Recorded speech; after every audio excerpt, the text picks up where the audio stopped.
Hello guys, I am the Argent Defender and today we are going to talk about the Mists of Pandaria. Now this is the next expansion that's going to be coming out for the World of Warcraft, and I personally am quite excited for it because yeah, I've known about the Pandaren since Warcraft 3. They've always intrigued me, especially since I come up with a Chinese background. It'd be good to see this theme carried into Warcraft. So, things that we can talk about are some of the new features that are coming, some of the new lore. For instance, who are the enemies we're going to face, or some of the different features like the new talents, or even the new features like scenarios and PvE challenges. I'll also be talking about pet battles. I'm not particularly excited for those, but still something to talk about, I guess. So let's get on with it. The first thing we're going to talk about is the lore behind the Pandaren and how they will be a part of the Warcraft universe from now on. So the first thing I'm going to discuss is how we get to play as Pandaren in the first place. From what I can tell and from what I've heard from BlizzCon and from the website for the expansion, the Pandaren that we play as aren't actually directly related to the Pandaren on the main continent we'll be going to. According to the website, Pandaren decided that they wanted to go out and explore the world that they had left, and decided to gather on the back of a giant turtle. Apparently this turtle is called Shenzin Su. I think I said that right. And for many years, probably hundreds, they have been roaming Azeroth's oceans, every once in a while going to the mainland to visit the people there. I suppose you could say that Chen Stormstout was here with this group, though it's a bit strange seeing he also has a brewery on the main continent. So my guess is that he came alone. Maybe he did, maybe he didn't. We'll find that out, I guess, closer to the date. But our Pandaren start out as descendants of these first Pandaren who rode on the back of this giant turtle, and basically we are readying ourselves to venture out into the world to see how the Cataclysm has affected it. Because that's why, well, I guess that's why the Pandaren on this turtle have decided to leave it, so that they can help. So, not really sure how, well, I just don't know if there's don't know much about the story of the starting area. All that I've seen are a few screenshots and that's it.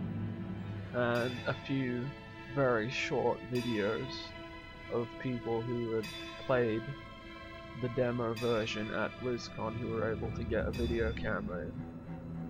But from what I can see, basically they're training on the island. That's as far as I could go. And later on at level 10, that's when I think they decide which group they want to join, whether they want to join the Horde or the Alliance. Oh yeah, I forgot to say that Pandaren are neutral. They can choose either side, which I think is a good thing.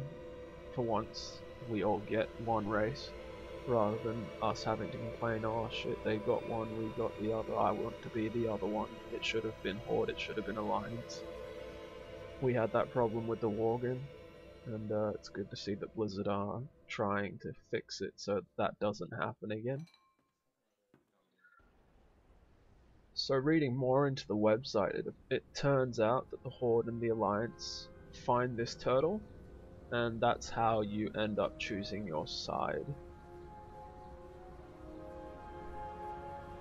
So from then on, that's basically you get off the turtle, you start questing in the Cataclysm zones. I'm not sure if Blizzard will implement new looks for zones once you finish them, or if there will be certain quests that only Pandaren can do, though I highly doubt that would ever happen. It would be cool though, I reckon. So the next thing I'm going to talk about is the origins of the Pandaren in general. The first thing that you guys would probably like to know is that they did not come from Pandaria. They originally lived on the mainland of Kalimdor with the Night Elves, the Tauren, and the Earthen. This was back before the Sun Ring, supposedly 15,000 years before the time that we as players are conquering bosses. It's said that Pandaren originally left Kalimdor because of the Night Elves' use of arcane magic. They believed they were getting a bit out of control. So that is why they left in search of new lands. Supposedly the continent of Pandaria is to the west of what is now Kalimdor, in a place called the Veiled Sea. People like myself believe that is why the sea to the west is called the Veiled Sea, because of the mists that cover it. So yeah, they left. They found Pandaria, only to find that it was being ruled by another race of creatures. These creatures were called the Mogu, and this should be a picture of what they look like, or at least according to Blizzard. The Mogu are a race of warlords. They like war, they commit acts of violence. And when the Pandaren first arrived, the first thing the Mogu did was enslave them. They didn't like the newcomers, and basically they outlawed the use of weapons and armor amongst the Pandaren that they had enslaved. So basically, for Lord knows how long, the Pandaren were a slave workforce for the Mogu, constructing their palaces, making their weapons, and constantly having a pretty shit lifestyle. But then, over the years, they decided enough was enough, and so they developed a form of martial arts that is now what we call the monk class. They basically came up with martial arts using the fists, the feet, and whatever else they could hold in their hands, fist weapons, to overthrow their Mogu masters and push them back into their mountain strongholds. Since then, they have been the dominant race on Pandaria, and the Mogu don't actually like that. The Mogu are still around. They are isolated to their mountains, and apparently will be one of the bad guys we face in the new continent. So yeah, that's how the Pandaren came to live on Pandaria. There's not really much info on it yet, much like the starting zone. I guess we'll find out in the next few weeks, hopefully, according to MMO Champion at least. So, what to talk about next? Well, really there isn't much more lore to talk about. I think I'll leave it there for now. Thank you for listening, guys. Next I'll try and talk about a bit more of the gameplay stuff. And for now, that is all. I'm the Argent Defender, and I'll see you guys later.